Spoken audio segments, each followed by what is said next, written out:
If there's one thing that's certain in the nutrition world today, it's that the ketogenic diet is more popular than ever. Everybody is talking about it.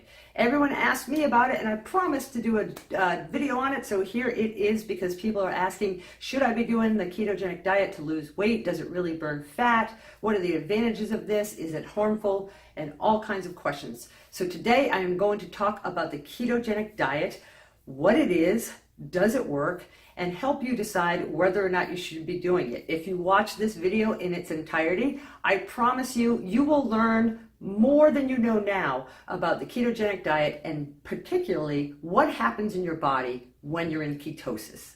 Coming up on Food Facts Revealed.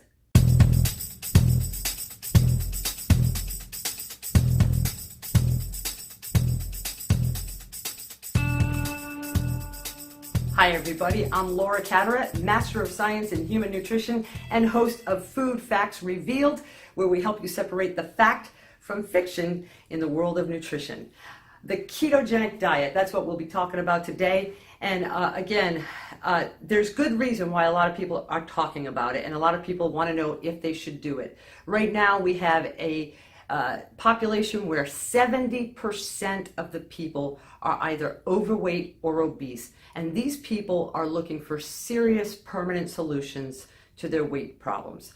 The ketogenic diet can be a good answer, or I should say a great answer for many people, but a lot of people aren't sure if they should do it. So like I said, that's what we're going to focus on today, what it is, how to do it, and how it works. So I'm going to show you actually some of the physiology and biochemistry behind the diet, so that rather than just telling you, it turns you into a fat burning machine, I'm going to show you how that works, and you'll understand everything I show you. I promise you that. But the original video I did on this, which is why it took me a little longer to get it out, was so long. It went over an hour. It was like an hour and 20 something minutes, right? Because I tried to cover so much, because there's a lot you could talk about. You could have an entire YouTube channel on the ketogenic diet. People probably do, and they're probably getting tons of views because it's in the forefront now of nutrition. But I am going to break it up. So I will do a follow-up video like on what goes on in the brain when you're in ketosis and different things, and another video about how it's used for some of the research being used for diseases like cancer and Alzheimer's disease, and the stuff about epilepsy and things. But today, again, let's just focus on the diet, how it works, and what happens when you go into ketosis. So without further ado, let's look at what is the ketogenic diet. The ketogenic diet is a high-fat, low-carbohydrate, and low-protein diet. Most people just know it as a low-carb diet, but really the key is it's a high-fat diet, because you also want to keep protein low on the ketogenic diet, and I'll explain more about that a little bit later. So what percentages, you'll see some people present these numbers as ratios. I do it as percentages, basically the same thing. But what percentage of your calories then have to come from these macronutrients on the ketogenic diet?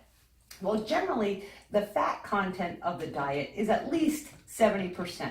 You can go up to 80%. I've seen some literature that says they've done it at 90% fat and 5% carbs, 5% protein. That's not really necessary. In fact, you can probably go to 60% fat and a little more protein. As long as you keep your carbs down, you can get into ketosis. So there's a lot of ways to do it actually incorrectly and still be technically in a keto state and burning a lot of fat. Of course, you don't even have to be in ketosis to burn fat. Well, most of us are burning fat every day unless we're gaining weight. If we weren't burning fat, we would be accumulating it. So just keep that in mind, that this is not the only way to burn fat, but it is a very efficient way to burn fat, and you're going to understand exactly why after you watch this video. So 70% fat is usually the minimum used in studies and clinical settings where they're actually using this diet to, say, reverse epilepsy in a child, or use it for treating a specific disease. 70% is usually the minimum. And then the carbs and protein, it can be equal, or like it could be 15% of your calories coming from carbs, and 15% from protein, or you could do like 20% from protein and 10% from carbs if you want to put the carbs even lower. Generally, you know, on the ketogenic diet, how many carbs somebody can eat and go into ketosis, it'll vary person to person. So in other words, I might be able to eat 70 grams of carbs a day and still go into ketosis, where someone else might have to go as low as 50, or they can't get into ketosis. But anyway, it'll vary, but usually this ratio is going to work because the carbohydrate intake is going to be low enough for you. Now, how do you figure out how many calories, how many grams of each of these? These are the percentages, but how do you convert this to, well, I gotta have 70% of my calories from fat, so that how many grams of fat do I have to eat? Let's look at that. Looking at the numbers that I have up here, at the top I show you that there's approximately 9 calories in 1 gram of fat, 4 calories in 1 gram of protein, and 4 calories in 1 gram of carbohydrates. If you were eating 1,000 calories a day, now the amount of calories you eat a day is going to vary from person to person. I'm just using this to simplify the breakdown of the calorie content, the math, okay? So, but however, most people who do the ketogenic diet are going to also make it a low calorie diet. So you're normally going to eat less calories than you normally would in your regular diet. And sometimes you have to lower your calories in order to get your carbs low enough. So let's just assume we're going to eat 1,000 calories a day. And this would mean, given the percentages I gave earlier, 700 calories have to come from fat, and 150 from carbs, and 150 from protein. And then you can use these numbers up here to figure out, to convert that to grams. So there's 9 calories in 1 gram of fat, so you just divide the 700 by 9. And it equals about 78 grams of fat, okay? So, and then with the carbs and protein, same thing, 4 calories in 1 gram of carbs, so just divide 150 by 4, okay? And you get about 38 grams of carbs. And so on, same thing for the protein. It's going to be about 38 grams of protein. So this is the ketogenic diet. Most people, the problem with the ketogenic diet is not that it doesn't work. The problem is most people don't execute it correctly. They're doing it wrong. And it's not that they're not eating a low amount of carbs. It's usually that they're not eating the high amount of fat and they're increasing their protein. Now, can you still lose weight doing that? Yeah, anybody who takes sugar out of their diet, especially processed sugars, is most likely going to lose weight because the sugary foods and the sugary processed foods are very calorie dense, as we know. You know, calories, the amount of calories in, say, a candy bar, what is a candy bar now? About 280 calories, is it? 250? Just say it's like 250. Okay, 250 calories from a candy bar does not equal 250 calories from fruits and vegetables when you put it in the body. You know, it's not burned the same way.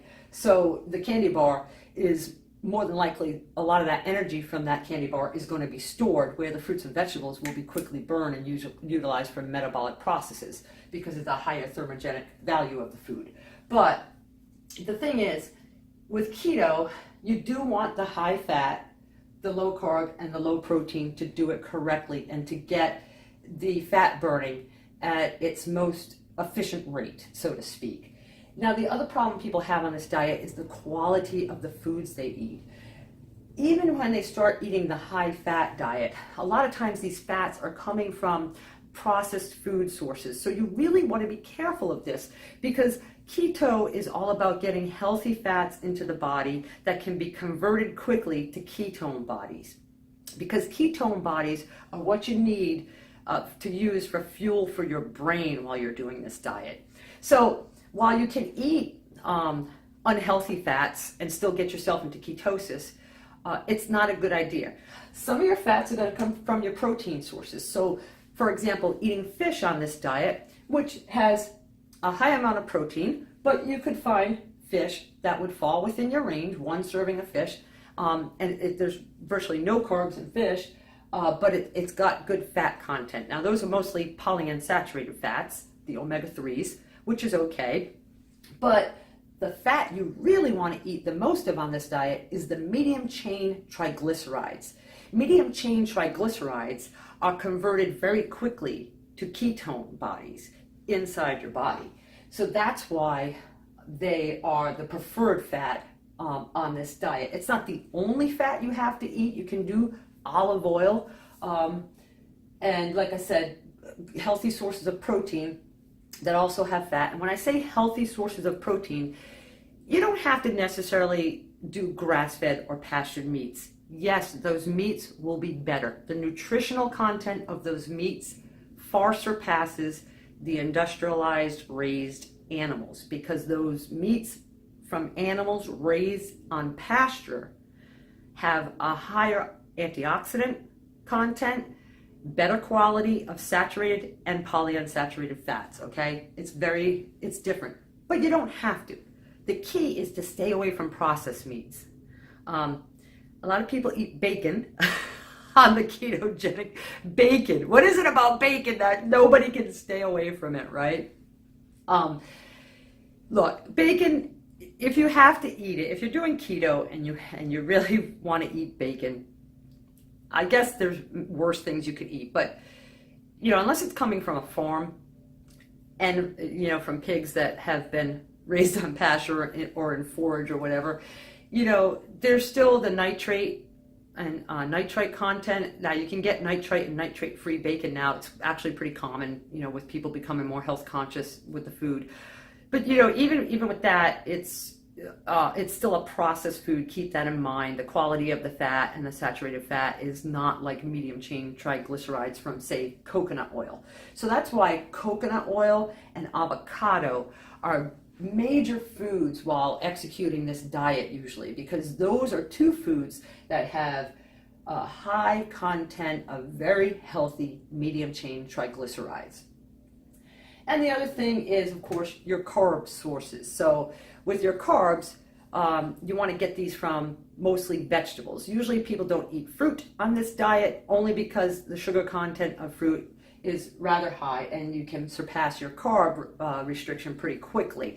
Now with the fiber in fruit and vegetables, some of the carbs are negated, but most people aren't going to get into it that deep. You're just going to figure out how many carbs are in this, did I pass my limit or not? So most of it's going to come from vegetables like leafy greens, spinach, cruciferous vegetables like broccoli, cauliflower, Brussels sprouts, asparagus, things like that. These are very low in carbs, as we know. Someone once, this just came to my mind. Someone once asked me, is it true that lettuce has no nutrition value and it's only water? This is true with iceberg lettuce. So iceberg lettuce was the common lettuce we would always eat before the supermarkets had these wonderful organic greens for us to buy. The head of lettuce you'd buy, that's iceberg lettuce. That is mostly water. It has a very low amount of minerals and vitamins in it. But the other leafy greens that we have access to now, we always had access to them, but you know what I mean, it wasn't as common to see them, especially the organic ones in the markets. They're a very nutrient dense food. They're one of the healthiest foods you can eat. Calorie deficient, nutrient dense, best kind of food you can eat. So you're going to eat a lot of leafy greens on this diet. All right, this is the ketogenic done properly. And just one more note about fats, and the proteins. The key, like I was saying, is just eat real meat. Even if you don't eat it from pastured animals, get a piece of chicken and cook it. Get a piece of meat or get ground beef and cook it. Stay away from the pre-made sausages, beef sticks. Watch out for how much cheese you eat. Cheese is a processed food, and unless you're getting a good quality cheese, cheeses are it's just not a healthy fat. It's not the best kind of fat to convert to ketone bodies. So it's much better done and should be done as a whole foods, high fat diet. That's really what the ketogenic diet is. It's a whole foods diet by definition.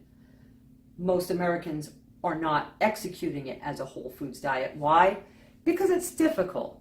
And it really is difficult because we don't normally eat healthy fats on the standard American diet. So when someone tries to just shift from the standard American diet to the ketogenic diet, all of a sudden you're like, how am I going to fit coconut oil into my diet? So if you're trying to do this diet, not just in cycles, but do it, say, for 60 days or 90 days to lose weight, you want to, find recipes and get resources for meals that you can make that are keto compliant with the good stuff. And there's lots of resources now online. Like you can look up whole food recipes, healthy keto recipes and stuff. There's lots of nutrition advocates out there pointing you in the right direction and teaching you how to do things the right way.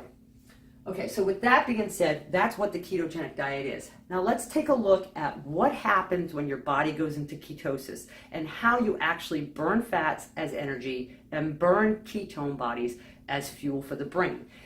Many people are telling you that this is the preferred fuel source for the brain. That's like jet fuel. If you really knew anything about the physiological functioning of brain energy metabolism, you'd realize very quickly that glucose is essential to brain function. In fact, there are some cells that we now feel cannot function, brain cells that can't function without glucose. But I'm going to talk about brain, more of that in another video, and how the keto diet affects the brain and the Alzheimer's research and epilepsy in another video. So we've done the ketogenic diet for a few days and we know we are in ketosis. What has happened in our body? Well, what has happened is our glucose levels in the blood have leveled off and they're very low. So there's a low amount of insulin in the blood also. And also what happens is our glycogen stores have been depleted from the liver. So glycogen, like I just mentioned earlier, is storage of sugar. So it's just, you store sugar in your liver. And glycogen stores can be depleted rapidly even when you're not in ketosis. For example, if you were to wake up in the morning and on an empty stomach decided to go for a jog, right? You haven't eaten in so long, you're going to go through any available glucose pretty quickly and your glycogen stores, so then you're burning fat. So being in ketosis isn't the only way to burn fat. The advantage of it is being in ketosis has you burning fat around the clock. So it's not necessarily that you burn fat faster, you're just doing it continuously when you're in ketosis. Ketosis is an adaptive state for when there's little or no food available. That's what ketosis is. So in other words, even though today we don't have to go long periods without food if we don't want to, there was a time, it's hypothesized, that most likely we had periods as human beings where food was very scarce or maybe not available at all. So because when food's not available, we're not taking in any glucose, which is basically the sugar that the body uses for energy. That's the primary fuel for all of the body is glucose, right? So if we did not have ketosis, if we didn't have that metabolic capability in our bodies to produce ketone bodies, we would have to produce sugar. Because what happens during ketosis is that your body can use ketones to fuel the brain. Now, why is that important? Because it's important because the brain uses a ton of glucose. The brain loves glucose. The brain, in a normal fed state, uses a ton of glucose, right? And so does your body. So the problem is, if we didn't have food, if we didn't have ketosis, we'd have to make glucose. How would you make glucose? You'd make it primarily from protein. So if you had to make glucose from your protein, you would be catabolizing your muscle very, very rapidly, right? Because the brain, they estimate, uses about 150 grams of glucose a day. So that's a lot, you know? And you don't have to necessarily eat that much sugar, you know? You don't have to get that because your body can make it. But without any food, you'd have to make it all. You'd be dead within probably, they estimate, depending on the size of the person, 2 to 4 days. With ketosis and the ability of the body to make ketone bodies, it preserves protein and uses fat stores instead. So people who are overweight or obese can benefit a lot from this diet if they want to burn fat, because that's exactly what it does. Now let's take a look at how it actually does that. First of all, before I get into that, just to review, the major energy pathway of the body is the TCA cycle. Okay, I'm not going to draw the whole thing out. I know some of you are familiar with this. It's also called the Krebs cycle or the citric acid cycle. TCA stands for tricarboxylic acid cycle. Okay, so all the same thing. This is the energy pathway that produces tremendous amounts of ATP. ATP is your body's energy. So this is pretty much in all the cells with mitochondria. And it's the major energy pathway of the body. If you don't feed the citric acid cycle, the TCA cycle, you're going to die, because you're going to die. Put it that way. You have to feed it somehow. Okay? So with that in mind, how do you do that when you're burning fat? Because in ketosis, okay, you're burning primarily fat in for the muscle energy, and you're burning ketones for your brain energy. Now, fat, okay, I'm gonna just show you what stored fat looks like. Stored fat is in the form of triglycerides. Now, yes, you do have some triglycerides in your blood. This is what your doctor tests you for, triglycerides. So what is a triglyceride? Well, it's basically a glycerol molecule with 3 fat molecules attached to it, triglycerides. So there's 3 fatty acids. And I'm going to show you some physiology here, or biochemistry, but it's basically physiology at the cellular level, okay? So this right here, in case there's somebody out there who has knows absolutely nothing about chemistry at all, or biochemistry, the H's are hydrogen atoms, O is oxygen, C is carbon. Carbon, hydrogen, oxygen. It's what we're mostly made of. But it doesn't matter how it's structured, because structure determines function in the body. But anyway, this is a glycerol molecule. And for fatty acids, okay, all fatty acids have one thing in common, and that is they have a carboxylic acid at the end. All right, so carboxylic acid is CO2H, all right? So you have a carbon, there's one oxygen that's double bound, and then the hydroxyl group. So CO2, 2 oxygens, H, carboxylic acid. And then that's at the end of the fatty acid. And then there's all these carbons, right?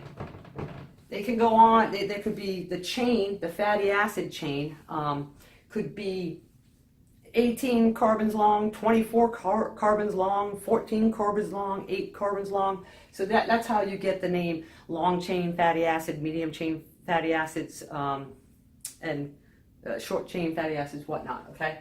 But don't worry about that too much. The only reason I'm showing you this, I'm going to show you the way triglycerides, when you eat excessive calories, particularly empty calories, once your liver stores all the sugar it can in the form of glycogen. Glycogen is your sugar store in your liver. Once that happens, you got to do something else with all the energy you've consumed. So you start building fatty acids and triglycerides, okay? So what happens? There's a dehydrogenation synthase reaction. Dehydrogenation reactions take water out. So you're going to lose, what's water? H2O, right? 2 hydrogens and an oxygen, got to go. So there's a synthase enzyme that synthesizes that lets you synthesize the triglycerides, okay? So when the reaction takes place, it looks like this.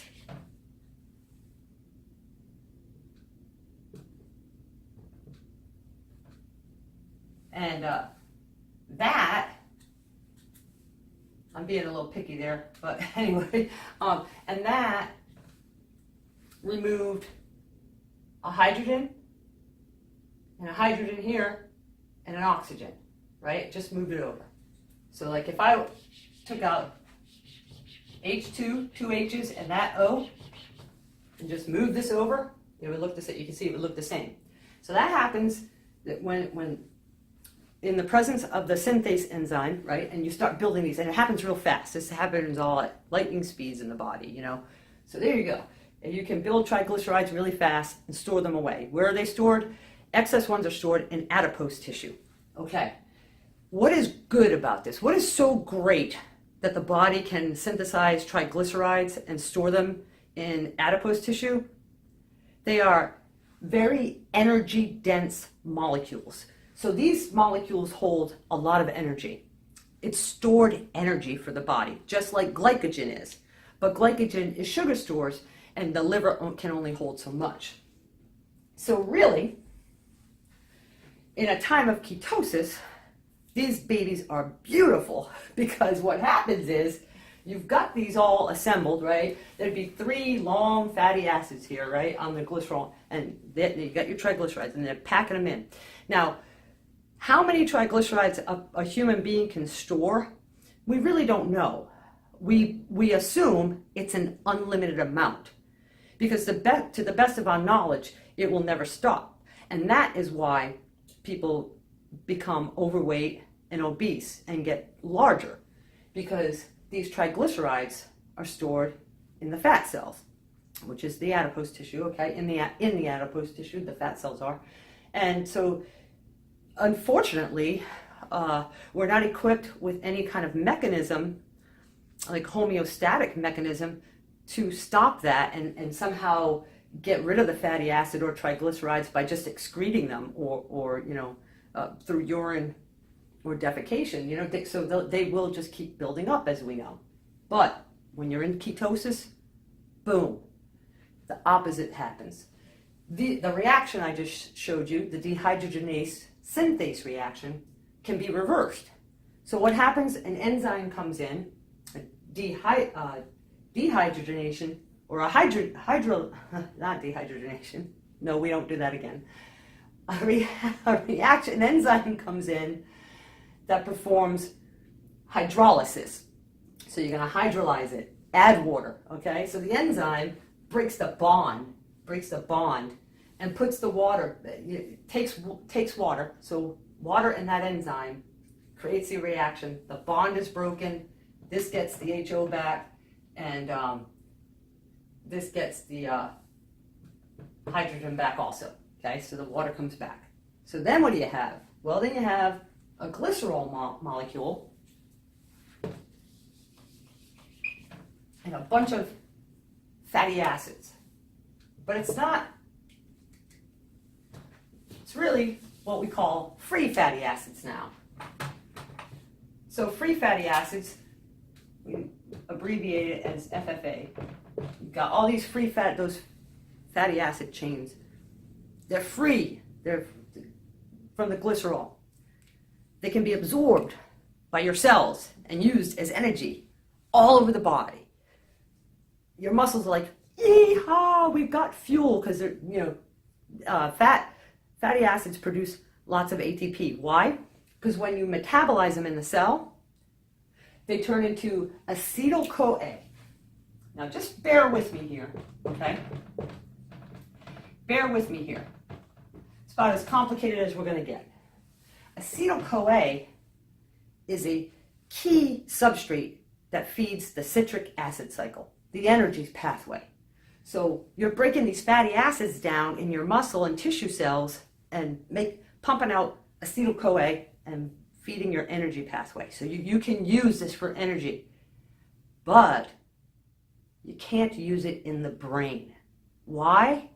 Because fatty acids cannot cross the blood-brain barrier. So your brain is like, yikes, right? No. Why? Because of ketosis. So the body is going to also take some of these and shuttle them into your liver. Now the liver instead of building glycogen stores, starts synthesizing ketone bodies. So this process happens in the liver. And it's from these fatty acids.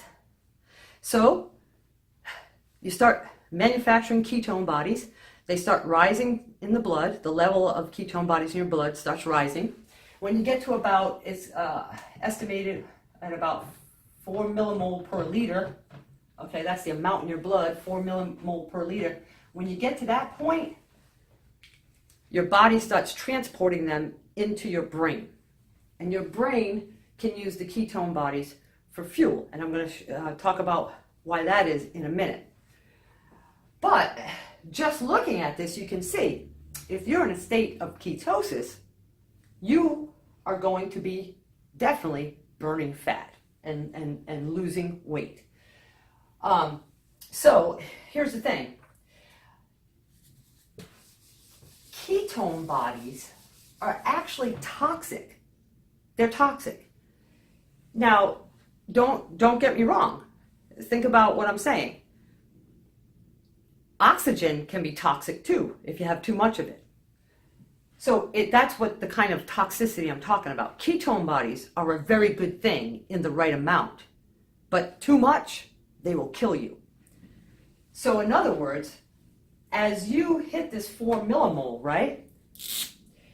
That's when they start getting shuttled into your brain. Why? Well, one reason is you have to start using them, because if you don't start using them, your blood levels could go too high. So that's one way your body makes sure they don't kill you. Because if you have too much in your blood, you'll go into what is called ketoacidosis. And any kind of acidosis in the body, although extremely rare, will kill you. So you don't want that to happen. These can get to about 8 millimoles.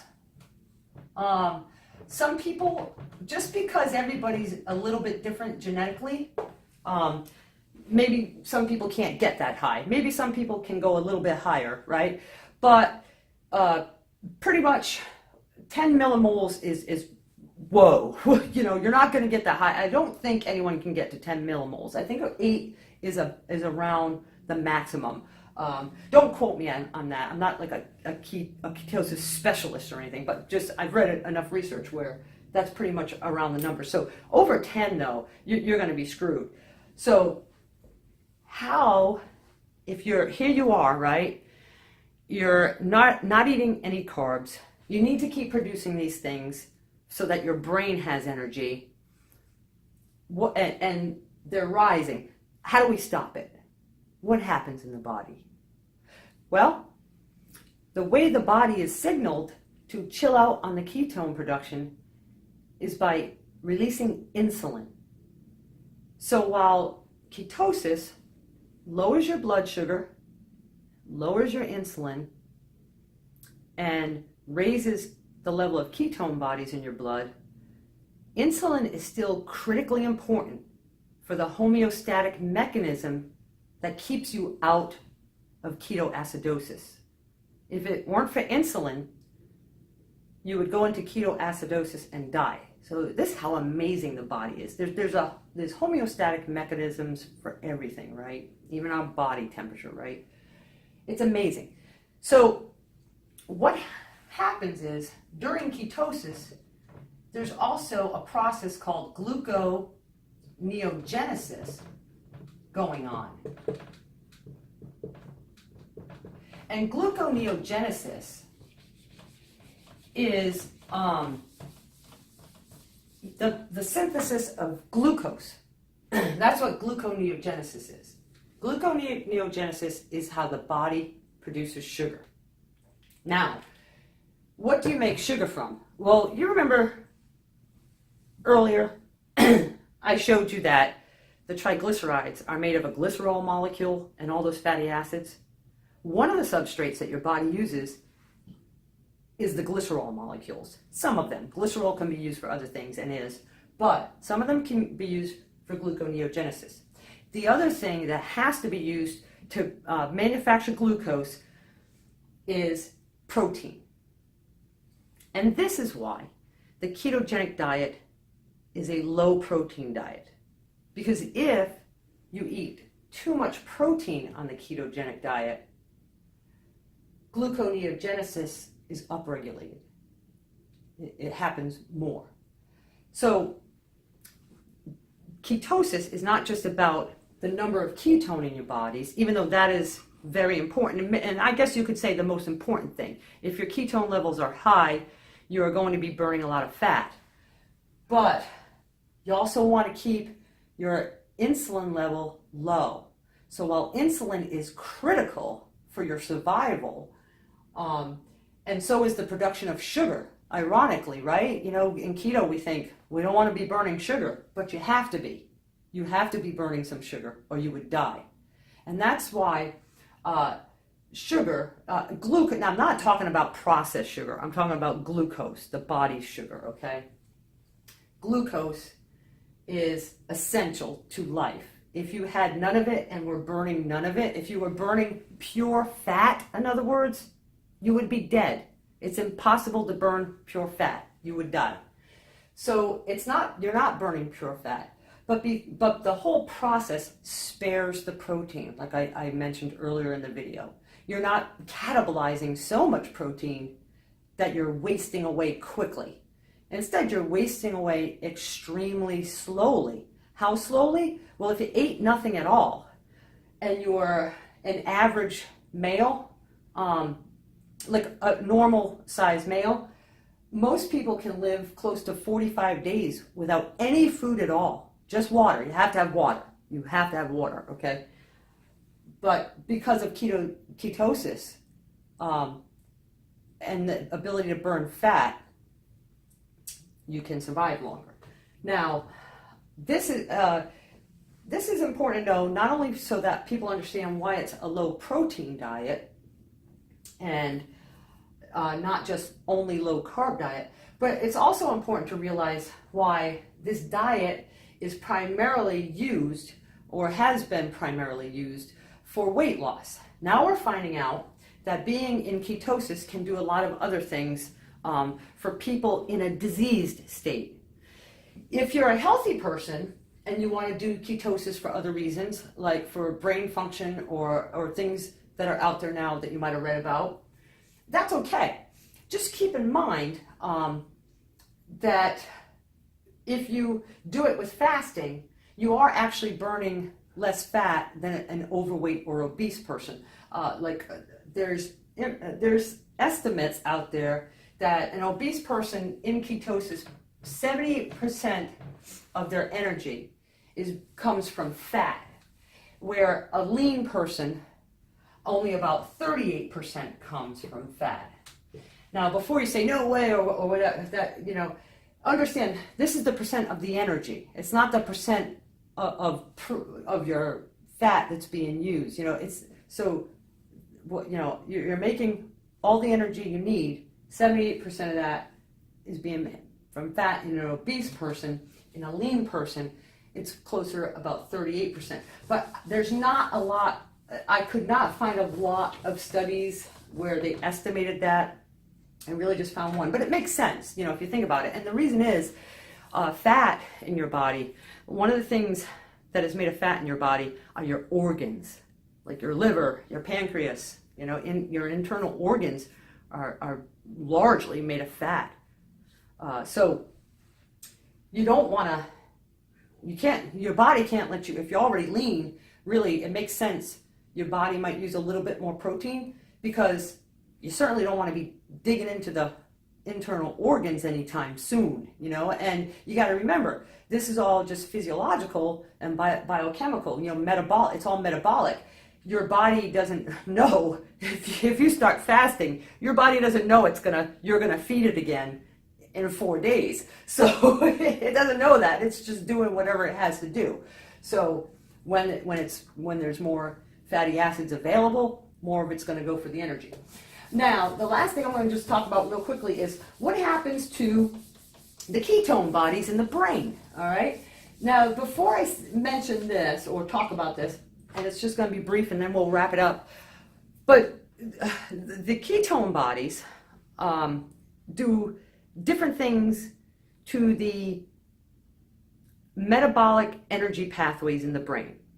So in other words, when you look at, and I'm by no means an expert in the physiology of energy metabolism in the brain, but again, nutrition is biochemistry. So there's people who have studied it have this, a lot of biochemistry background. But what we see now in studies where people are in ketosis, different things happen in the brain. So the ketone bodies are used for energy, and how that happens is they get broken down. Like I said, they start getting transported into the brain by something that's called monocarboxylate transporters, okay? And they're metabolized into acetyl-CoA.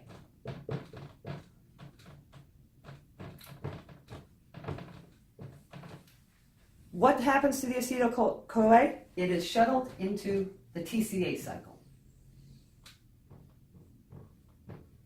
All right? The major energy pathway in your brain, everywhere, in all your cells, the TCA cycle, even in your brain cells. Now, again, there are other things, alterations that happen when you start burning primarily ketones in the brain instead of glucose. But there is still glucose being used by the brain during ketosis also. And in fact, we now know astrocytes, okay, that's a type of brain cell. Back in the day, like I think even when I studied back in the early, or the mid 80s, when I first started studying psychology, there was some brain anatomy with it. I don't even think we knew astrocytes existed. Maybe we did, I don't know. But anyway, astrocytes, a type of brain cell, actually store glycogen, sugar. There's sugar stores. They're really small. It's not as much as the liver, but still. So it shows you how important glucose is to the brain. It truly is. And when you understand the physiological mechanisms behind energy brain metabolism, you realize glucose is critical. So you're still using glucose about 70, it depends on the individual, but estimates are that 60 to 70% of energy, brain energy, is being produced by ketone bodies in ketosis. And so you got anywhere from another 30 to 40% glucose is still taking up the load. So that is why that's how you get the majority of the energy from the ketones. Now, as far as other things that happen in the brain, I'm gonna actually read a little bit more about it, so I can include some of that in my next video. But that, I hope, at least showed some people out there not only that the ketogenic diet, not only how to do it, but it absolutely will burn fat and help you lose weight, but also, give you some of the biochemistry behind it, so you have an understanding of how it can't help but work. If it didn't work, we would all die if we didn't have food for 4 days, But anyway, so that's the gist of it. Now, is there anyone that shouldn't do the diet? Well, like I said, insulin keeps you out of ketoacidosis, keeps you from dying when you're in ketosis. So type 1 diabetics cannot produce insulin. Yes, they take artificial insulin, but of course, if you're a type 1 diabetic, nobody is going to recommend you do this without strict supervision from a trained professional and clinical practitioner, whether that is a medical doctor or someone who is trained like myself and other people practicing alternative health solutions, using nutrition that knows what they're doing, of course.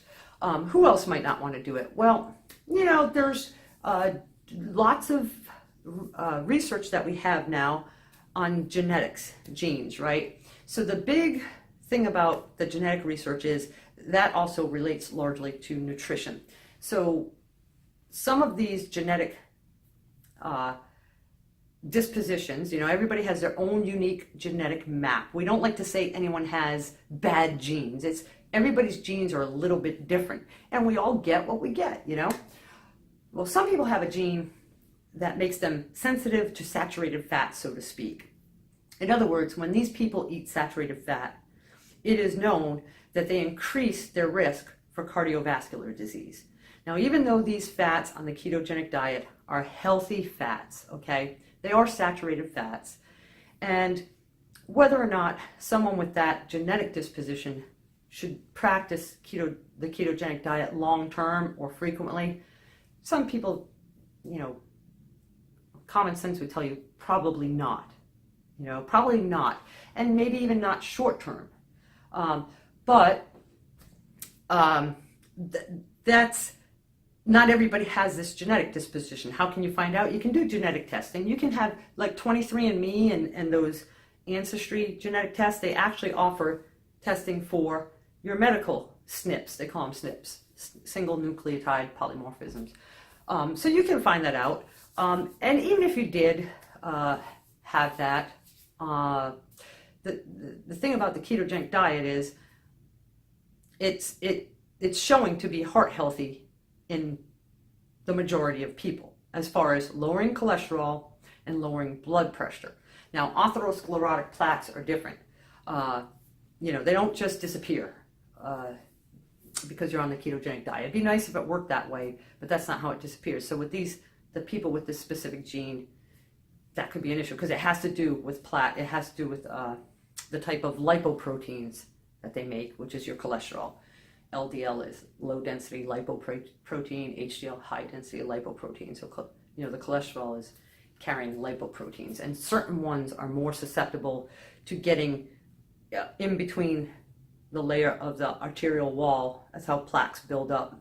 They get the tiny particles of cholesterol get into the tiny lesions in your artery and gets under there.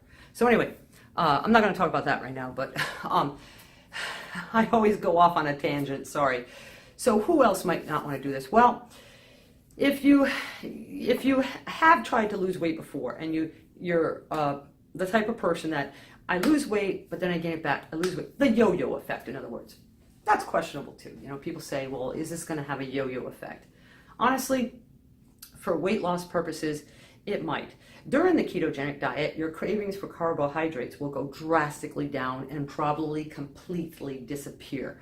The problem is because it really is a restrictive whole foods diet. Lots and lots of foods you're not ever going to be able to eat again if you do it forever. So it's not something we think anyone's going to do forever. So when you come out of ketosis and start eating normally again, what is going to happen? That's something you have to think about, because the problem with people who do experience the yo-yo effect, which are many, and most of it has to do with the processed foods and their addictive value. It's extremely hard to resist hyperpalatable foods, which are processed foods, not whole foods. And because they're built that way, they're literally engineered that way by the food manufacturers. So, is it going to be worse? Are you going to rebound even worse? Gain back more than you had before?